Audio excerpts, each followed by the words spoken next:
from her perspective, how off the rails the Bene Gesserit must have been becoming, right? Yeah. Because that's obviously not what she wanted. Yeah. Was for them to just be, like truth sayers or whatever. Yeah. That's not what she wanted. I'm gonna go get Bonnie.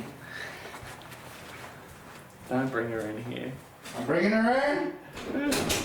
She's in. She's a nightmare, eh?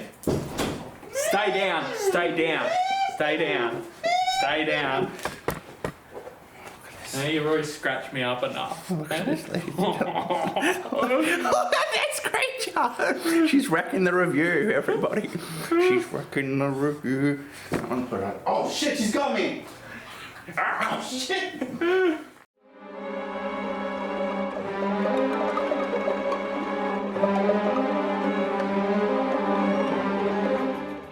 So we opened with this massive exposition dump intro. It gives us all the history we want about the Butlerian Jihad. Maybe. But they don't say Butlerian Jihad.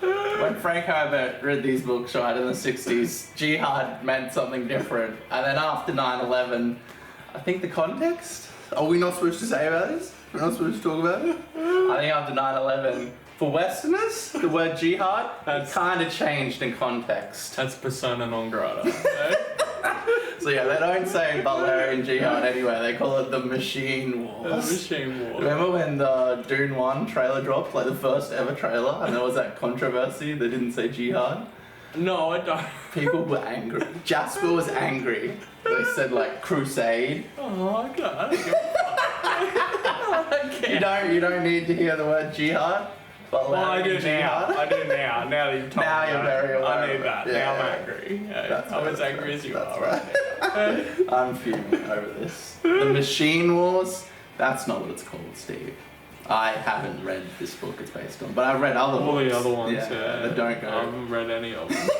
I've read like the first 5 books and then I looked up the Wikipedia for the rest. Yeah, so Frank Herbert died, and then his son, as sons often do, didn't create his own universe. Didn't go on to become a fucking, to honour his father's legacy by, being a great writer unto his own right. He became a nepotism baby. But hey, if my dad wrote Dune, I'd do the same Oh thing. yeah, no. Bring me the money, the mama honey. Yeah, so I've listened to the first 5 Frank Herbert books. This is, I think, loosely based on Sisterhood, which fucking Brian wrote with Kevin J. Anderson. Okay. So they've written, I think, like 40 books or so, going over, the Butlerian Jihad and all that. The Jihad. I was Googling actually whether or not this was considered canon. Yeah, well, some fans, they don't want anything to do with anything that isn't Frank. Yeah, I mean, that's silly, right? I think that there's plenty of value to be had in, expanding the universe. And it's even if I personally didn't get sucked into the rest of the books after, God Emperor. Yeah. Right? That's could also be because I binged all those books up until then. I was like, okay. I ran out of steam with, Chapter House and the 2 after God Emperor. God Emperor felt like a nice bookend. And it really peaked and, built to, crazy insanity. And then you just kind of, with all these characters that you don't know, but then you kind of know them because they're kind of like Leto and they're kind of like Paul, and they're all genetic offspring and stuff. It gets really fucking wild. Yeah. So I haven't read The Sisterhood, and I'm not going to. Yeah, no, I'm not inclined to do that. I'm not particularly motivated to do that. That's fair. And but I think that I'm definitely interested in the continuation of or expansion of the cinematic version, right? Yeah. Yeah, so we have fucking Valia Harkonnen here. She's there's 2 sisters. She's the main character, kinda. It is nice that it's not another Atreides. They're doing something different. She's a Harkonnen, and there's all this backstory with her. It's super non-linear. It kind of starts 30 years earlier, then skips forward, then tells the future story, but then it goes back even further before the first piece.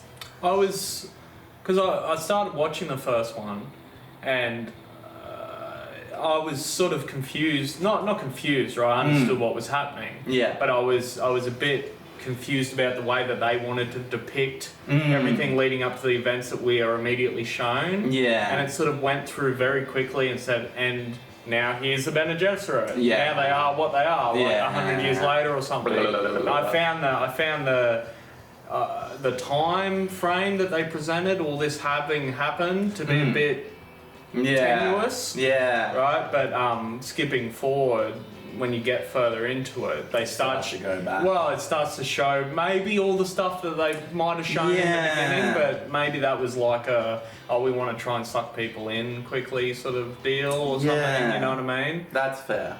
And so, I appreciated it more as I sort of went through into the third episode. Yeah, as did I. Like, my first watch throughs, I was kind of like, who the fuck are all these people?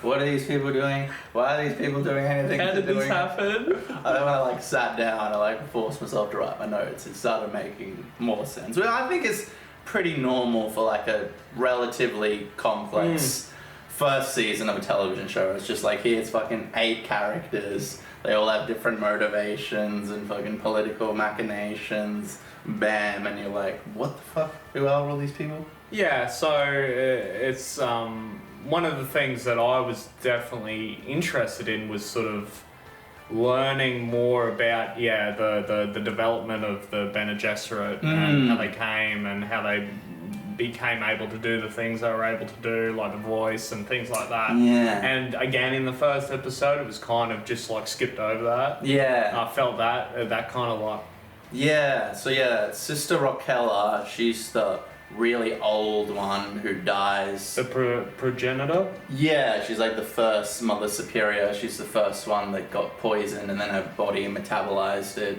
so it wasn't poisonous and she got awakened all the ancestors. She's the one that did all the first of that. I don't even know if the show tells you that. But in the book lore, she discovered the agony and her body's the one that first transfused the poison and said, hey, hello. I got all these ancient memories of all these women in my head now. I really like the way that they depicted the agony. In the book, there's a bunch of different things, the voice. The voice isn't a get down, do this. It's not a big loud angry voice. No. It's all the subtleties of the tone, but that's not cinematic. Yeah. And the same thing with the agony, the way it's described on the page is super psychedelic. Well, you can't do it. It's like the inner monologue thing. It doesn't work unless it's on the page. Yeah. So they did something different here, which was cool. There's a moment where one of the younger ones later on gets kind of pressured into taking the agony and then just consumed by this nightmare and they just surround her and their faces are shifting with flesh tones and growing and stuff. It was super weird and creepy Nightmare Realm. I was really happy that they found an exciting way to depict the agony. Yeah. They definitely could have dropped the ball really easily with that. But I was definitely, that's one of the moments that sort of drew me in. I was like, that's really cool. Yeah, that's fucking freaky and sort of describe whether or not it's accurate or sufficient or whatever, it doesn't matter. Yeah. Right? It's enough to get across what's happening. A book is a book and a film is a film, like we said a million times. Completely different mediums. In the book, it's off-putting to hear Ilea, the little daughter of Jessica, talk like an adult. In the movie, it's just comical. You got a little kid talking like an adult. It's gonna be funny. But on the page, it's she's creepy and weird and freaks people out. I mean, that would be creepy and weird too. I'd be a bit creeped out. I think it's just because there's so many overdubs of animals or kids and kids films that it takes on a different context once it becomes cinematic. Yeah, well, exactly. I mean, it's just one of those things. It doesn't translate well. They know it doesn't translate well, and you have to take a deft hand to being able to do something Danny like that. was just we won't touch that. Yeah, no, we're not. Yeah, when in doubt, don't do it at all. That's he did. He chose not to do it. So there you go. So this is set 10,000 years before Paul, which I like, because I was always criticizing Star Wars. You got 3 films, and then in between the 3 films, they put 45 different television shows, a solo. And then they all start to slightly contradict each other. Yeah, well you can't create interesting, engaging stories without like just breaking canon. It just gets so fucking messy. It just gets all this little tiny area. It's so messy and so like non-canon and confusing. Well, it's also one of the things as well, which is interesting, is the idea of mystique, right?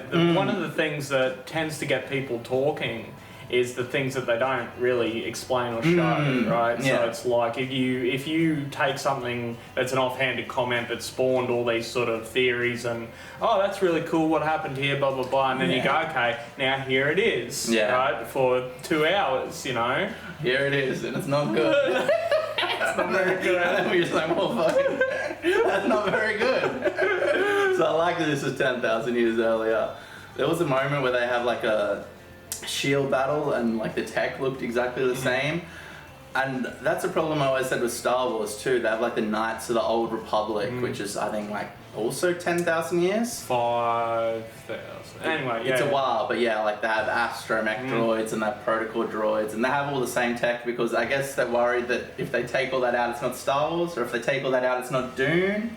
How much can you change it before it's not Dune anymore? I think one of the ways I would think about it is that, and I feel like this is one of the themes of Dune, right? Whether or not it's the same with Star Wars, is this sort of like, and you know that's part of the theming of this specifically, right? Is the purposefully handicapping themselves as a species by not being able to use all this advanced technology. So you have all this advanced technology, and it is sufficiently advanced that you're not advancing further. Like you're not making a better flying car. Yeah, you've got a flying car. Yeah, it flies. And if we didn't create computers, where would our technology go? I guess that's where we started expanding massively.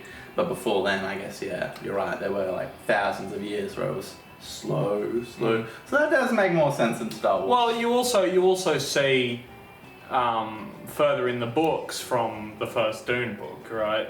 The Ixians and things like that, where they're advancing in different ways, like the Golers, so we've got a lot of biological advancements and stuff like that. And another one of the themes of Dune, obviously, is, you know, the advancement of the human mind, you know, so mentats and so on and so forth.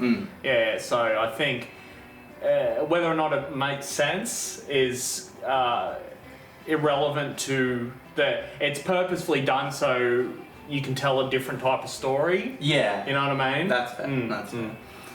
So yeah, Travis Fimmel walks up here, who we all know, Aussie icon. Where do you stand on Travis Fimmel now, Steve? Are you anti-Fimmel? So Travis Fimmel comes in and his character name is Travis Fimmel. And he's from Vikings, from Raised by Wolves, from everything else. No, you know what? It's funny. Is that he is kind of typecast, and everybody says that. Everybody says he's typecast now. He's doing the same kind of like eccentricities. But it's not. I don't think it was that overboard. Honestly, it was pretty subtle. It was pretty like he's a messed up soldier. Yeah, like just watching. He's like maybe crazy. Yeah. He went through some shit. Yeah, right? and he's religious. Fucking epiphany, or whatever. We don't really know. Yeah, and he got swallowed by a sandworm, and now he can see the future. I don't know about that. I don't know whether I like that. I don't know whether anyway, before we get into that, Travis Fimmel. I think it was okay. I think it was. I felt I was fine with it. I like Travis Fimmel. He's always a joy to watch act. Yeah, he's a good actor. And I think that what they're doing with this character is different enough. Like it's got a different slant on it. It gives it a little bit of a different flavour to it. Yeah. I guess it kind of is like Raised by Wolves, but in this, but the backstory of this. Actually, no, the backstory is kind of the same as well. What are you talking about? Like fuck. He's a soldier who has a religious epiphany. Crazy. It's crazy. Same beard. No, it's fine. I think it's fine. It's fine. He makes the show better. If you removed him, the show would be worse for it. I agree. Yeah, I like Travis Fimmel. Yeah, that's fair. So yeah, he rocks up here. It's fair to say that all the sets and costumes and everything look beautiful for what that's worth. And that is worth something. It's not worth anything if the script is garbage and you're completely unengaged. Remember Gladiator too. Remember The Matrix Reloaded. But yeah, it's HBO, it's high budget. All the actors are really high caliber. We have like, her name is Emily Watson, like the chick from Harry Potter. She's the older one. Yeah, she was in Chernobyl. I love her. She's been in a million different actress. things. Yeah. I think she went from being like a B actress to an A actress. And she's like, she's really good. That's fair. Well, HBO, they had like the little clique. Like Travis Fimmel has come from Raised by Wolves. It's nice to see that he's got a job after getting fired from that. I fucking love that show. Raised by Wolves was so whack. I fucking love it. Mother and father from Raised by Wolves 2, they rocked up in House of the Dragon season 2. Oh, really? Both of them. So yeah, they must have like... That's cool. I'm glad. We're cutting the show, but the three of you can get other roles. Yeah, we're still gonna jump for it. Dune, You're not just House of the Dragon. So that's cool. That's fair. Yeah, no, that makes me happy. Yeah, I'd still want a Raised by Wolves That's season not 3. happening. They're done. Come on, yeah. Everyone was just showing, what the fuck is this garbage? Next. So yeah, one of the things we touched on before, Travis Fimmel. That's whatever, right? But so his story, and it kind of gave me like a little bit of a cynical feeling, right? Was what the actual facts around his religious epiphany. Yeah. Shai Hulud, again, so we're talking 100 years after the Butlerian Jihad. Now, I'm not up on the time frame with Dune, like Arrakis and Spice and Butlerian Jihad. I'm not up on all that. So, but the point is that them sort of saying things and referencing like Shai Hulud and it as the maker and therefore, the religious whatever, right, giving him powers and stuff, it kind of felt a little bit weird. That's fair. I would have liked it more so if like spice and worms and Arrakis wasn't even a thing. But I guess Brian Herbert, when he wrote this, made that part of the world 100,000 years earlier. And I guess you kind of stop yourself from telling a big galactic story if spice is the mechanism to fold space and travel. Then if you want to tell like a story that expands past a planet, you have to kind of be like, well, here's Arrakis, here's the one. But that's very much, that feels like Dune to me, and this should be something different. I feel like... Which it is. I feel like the Bene Gesserit, who obviously we know ended up interacting heavily with the Fremen way later on, right? They shouldn't have been speaking about like Shai Hulud. It's like the sandworms. The sandworms of Arrakis. And for some reason, him being killed by a sandworm resulted in this, not, he's been blessed by Shai Hulud. Because, their whole religion was, what is the Missionaria Protectivia. They implant all these like religions into planets, so if someone gets stranded on a planet, they can use the religion. Which is cool. It's fucking great. So that's one thing that kind of like took me out of it. Just a little bit of sort of... Because the Bene Gesserit is like, what, a generation old at this point? This is sort of what I mean, right? It's like we've got all these things and it's like we should be struggling still. They're not on Arrakis. No. They're like trying to just get their house together. So, but anyway, you would throw that away. It doesn't really matter. That's just a thing. So I thought, and that actually plays into sort of what ended up happening later on. I think it was in the second episode with the marriage. And the little robot gecko. I wasn't sold on the show until that moment. When that fucking happened. When it like got free and they all fucking freaked out. And I was like, fuck. Because I freaked out. I was like, that's not good. That's not good. We don't want that. We've already been through this. We've done this. We've done it. Can we not do this? And then like one of the houses, Kerchesi or something, they weren't referenced in the original Dune books much. The like father of the son, he was kind of like, it's just a toy. And then, I don't think they're gonna last very long. The Emperor of House Karina was like, no. And then his arranged marriage to his wife, he's kind of like sympathetic to her. He's like, oh, thanks for saving me. She's like, if you do that again, I'll fucking like, kill you myself. Yeah, you fuck you. Yeah, what the fuck are you doing? Yeah, because they literally just got out of a fucking. Yeah. How long were they enslaved by the machines? It was a long time. It was a big deal. It was a long. It was a big deal. There are no thinking computers in Dune. Like it's a big deal. 10,000. Well, no, apparently there are. Apparently. So yeah, like, they set up the breeding program and all that, which is awesome. But it's good to like get into that idea deeper, like the genetics of it and all these specific genes and stuff. And yeah, we find out that they have a rogue fucking thinking machine down in the basement running the fucking breeding program. There's one I feel like that's a bigger problem than a little gecko. I'm just gonna put this out there. This big, expansive, blue fucking like a facility under a planet that's like an AI. That's dictating the fucking genetics of all the royals. So yeah, what is her name? Valia? Like the main chick. She's very much pro the breeding program and the manipulation of all these houses and kind of control. And then there's other ones, like one that she murders early on, who is anti that and kind of just thinks, they should just be like truth sayers and kind of guide the houses. Yeah.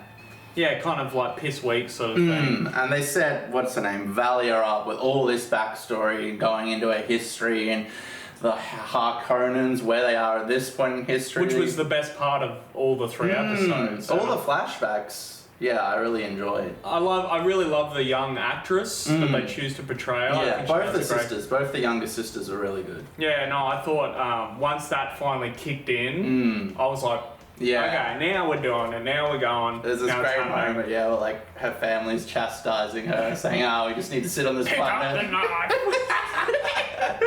She like tries to kill her mum. Like chastising her, and like, Mark Addy's here, Robert Baratheon, and this from Full Monty and Night Star, a bunch of other stuff. He's like, we should just be like, harvesting whale fur here. And she's like, fuck that. Fuck we need you. to do all this stuff, kill the main Atreides. And then she like convinces her brother and just like hard cuts to him dead. And the whole family just like broken and devastated. So you did this. That was you. And she's like, no, it wasn't. Bro. It's like, go kill old mate Atreides. Hard cut. It's fucking done.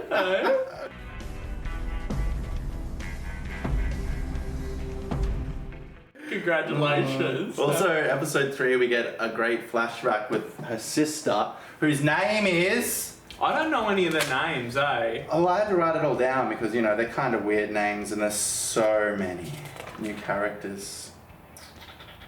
And they kind of sound similar. Tula. Just think of Tool.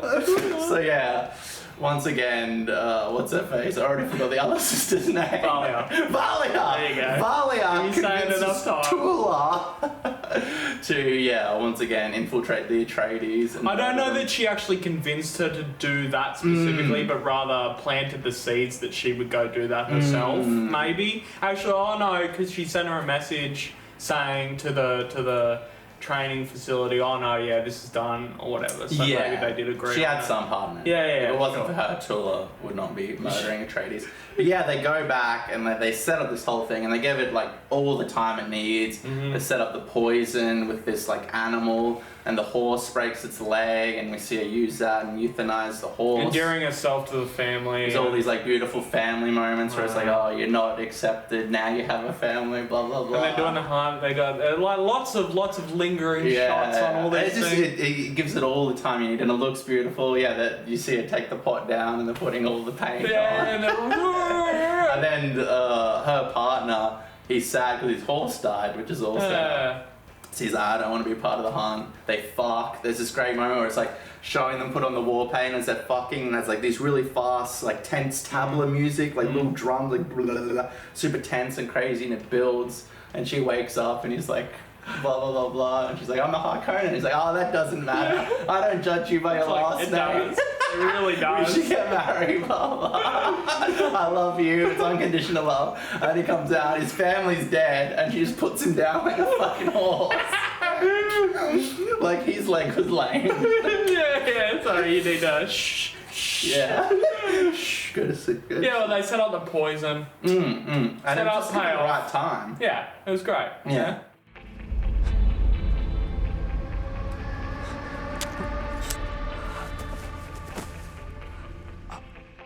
And so yeah, we're on this sort of journey with them on like, and it's interesting the way what they've been doing with the Harkonnens, right? Sort of because we know what they are now, which is not good. Yeah, no bueno, right? But seeing her like wrestle with that identity and that linkage to her past, the same with her sister. Yeah, her sister goes through this whole thing like she's not ready to become a Bene Gesserit and take the agony, and she's standing in the rain and won't denounce her house. She needs to deal with all that.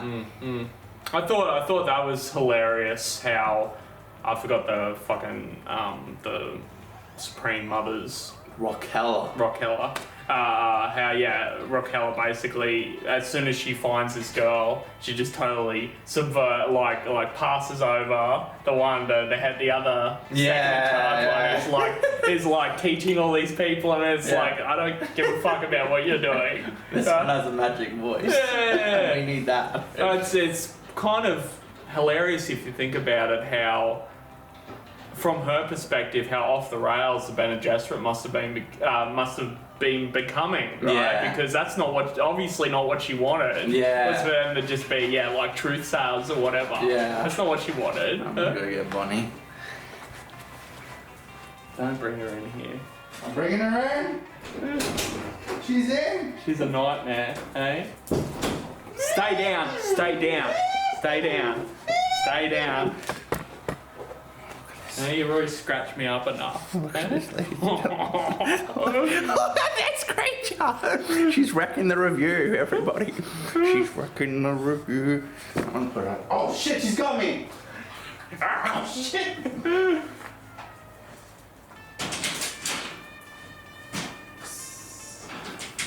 Letting her go free. She's gone. Go on. I'll put her in the recycle bin.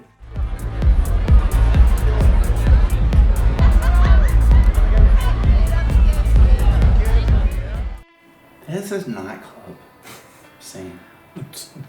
Exactly. I've started listening to a lot of like Turkish music and foreign music. So I think I've listened to all Western music that's ever been written, ever. I got my Spotify Wrapped thing today and it was like 76,000 hours. I was in like the top 2% of worldwide Spotify listeners. That's a lot. And yeah, we think of music as like this tight structure and stuff, and it is. But then once you listen to like Turkish music, like everything is completely different. Like all the microtones, accents and the rhythms and the beats and the scales and major and minor, it's all shifted. The octaves are all completely different. And for them to walk into a fucking nightclub 100,000 years, well, no, I guess it's like in our time, hundreds of thousands of years in the future on a different planet, and yeah, it'd just be like, I did not like it, Steve. Just do some type of weird music. There's this drug in the first Dune where it's like kind of music and opium mixed, and they get like people addicted to it. So you could have had like an opium den or some weird Turkish. Taylor Swift, mate. Eh? No. I was disgusted at the laziness of showing a 21st century Western doof in my Dune prequel. The laziness.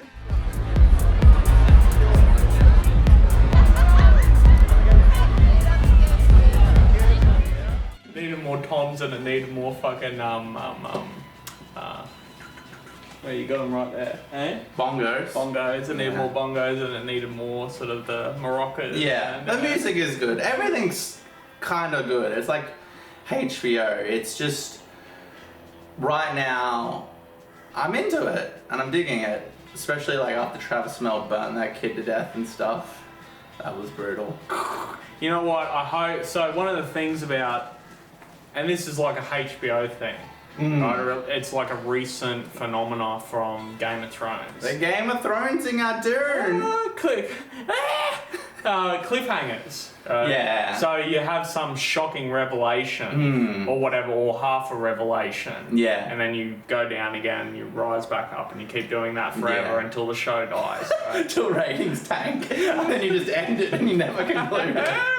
But and Raised by Wolves was basically that. That was like every episode is like insane revelation. What the fuck is that? And then it got cancelled. So I think I'm not exactly sure what I want from Travis Flamel's character's revelation of his powers. Yeah. I'm not sure what I want from that. Yeah. But they do need to go somewhere with it. And this season too. Yeah. They don't need to wrap it all up, but we need like an answer to part of his story. It's not even, and again, I'm not a screenwriter or whatever, so I don't know, but I feel like it doesn't even necessarily have to be like a full explanation of what it is. Not even sure that's the right thing to do. Yeah. It's why they need to sort of maybe make it so this is just an anomaly. Yeah. It isn't really anything. Yeah, You know what I mean? He's not acting from someone, he's just a crazy guy. He can do this thing. Yeah. And that's it. Right? And we don't sort of go further with it. Yeah. You know what I mean? Or go further with it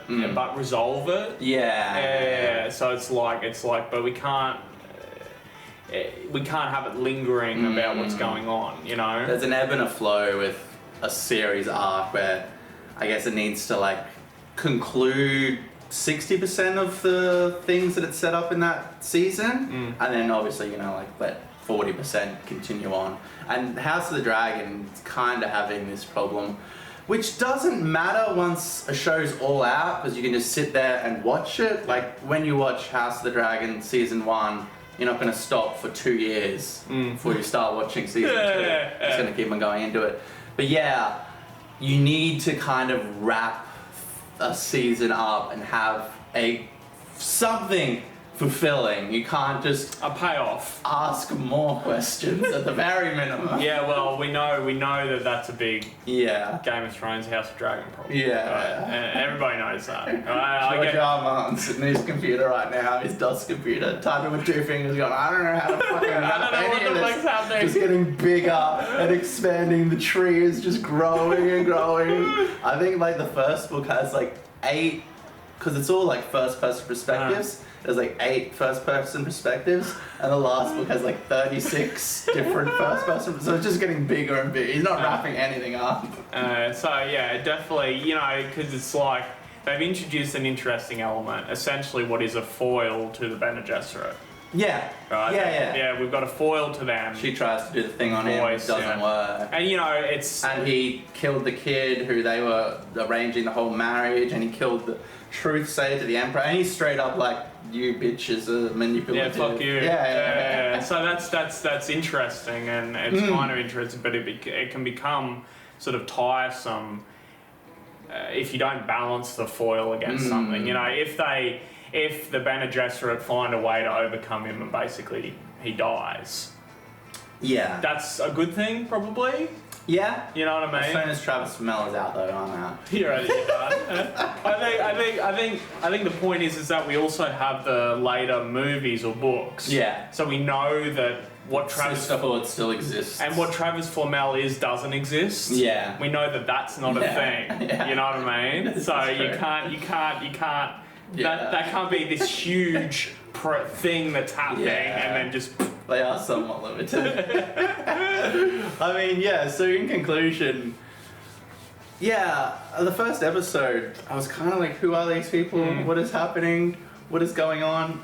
But it started to develop more, and it started to flash back into the lives of the 2 sisters. Hopes, dreams. Yeah, and even like just motivations. It's like, okay, that's why they are the way they are, and that's why they're trying to manipulate this the political system. This is why they made this decision. Yeah, so I mean, there's only 3 more episodes this season. I mean, are you in? Are you out? Oh, no, I'm in. Yeah, they sucked me in. Yeah. Once they got into it, once we actually started going somewhere with it. And I think it's pretty normal for a show of this like level of detail to at first. Like when you first start watching Game of Thrones, you're like, who are all of these characters? I don't know, the ending of the first episode of Game of Thrones was fucking phenomenal. Pushes a kid out the But that's that HBO phenomenon. See, now if they did it now, where something like that now, where I go, oh, that's a bit cynical.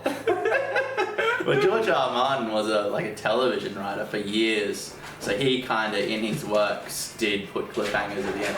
Buddy, cut it out, mate. Is she back there? Yeah, she ran around. So yeah, George Martin would, at the end of each chapter, kind of have a little cliffhanger, which is interesting. Because he was like a television writer for ages. Yeah, I mean, that's how you keep people sucked in. Yeah. But you got to do something with it. Yeah. And I'm down to see what they're going to do with it, right? We'll see you for the review for the next 3 episodes. We'll either be saying, wow, they blew us away, or what a fulfilling conclusion. There was no conclusion. They just had 3 more episodes that didn't wrap up. They just sort of like scattered away like fucking like filth. They'll get cancelled and it'll never go anywhere. And that was it. And the Dune cinematic universe. Yeah, so. Thank you and good night.